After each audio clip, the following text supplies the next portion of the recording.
Hello guys, જય માતાજી। મારા મિની બ્લોગમાં તમારું હાર્દિક સ્વાગત છે। આજે તમને બતાવી રહ્યો છું વલાસન ધામ એટલે આનંદની શાન। આ એક એવું મંદિર છે કે વર્ષો પહેલાંનું મંદિર છે મેલડી માતાનું। હેલો ગાઈસ, તમે આનંદ આવો તો વલાસન જરૂર આવો। ગાઈસ આપણે ચલો મંદિરમાં જઈએ, જો માતાજીના દર્શન કરી લઈએ। ચલો હેલો ગાઈસ, અમે તો માતાજીના દર્શન કરી લીધા, પણ તમે પણ દર્શન કરી લો અને માતાજીને એટલી પ્રાર્થના છે કે જે મારી વિડીયો જોતું હોય એમને સારા આશીર્વાદ આપજો। હેલો ગાઈસ, ચલો આપણે જઈએ મંદિરની પરિક્રમા કરવા।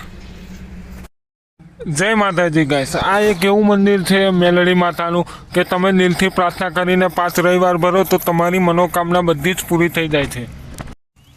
હેલો ગાઈસ, ચલો તમને કેળાનું ઝાડ બતાવું, જો માતાજી પ્રગટ થયા હતા એ સ્થાન તમને બતાવું। આ મારી પાછળ દેખાય છે એ કેળાનું ઝાડ છે, ત્યાં માતાજી પ્રગટ થયા હતા। આ વૃક્ષ એવું છે કેળાનું ઝાડ કે ત્યાં માતાજી પ્રગટ થયા હતા અને આ ઝાડ નથી પાણી મળતું તોય લીલું ને લીલું રહે છે। આ કેળાનું ઝાડ લીલું રહે છે ને ખાસા વર્ષો પહેલાંનું ઝાડ છે ને હજુ એવું ને એવું જ છે, લીલું ને લીલું। હેલો ગાઈસ, જય માતાજી। ચલો આપણે આવું નેક્સ્ટ બીજી વિડીયોમાં મળીએ ને મારી વિડીયો ગમી હોય તો લાઈક કરજો, ચેનલને સબસ્ક્રાઈબ કરજો ને વિડીયો શેર કરજો। જય માતાજી। પેલું મોયે મોયે વાળો વગાડો।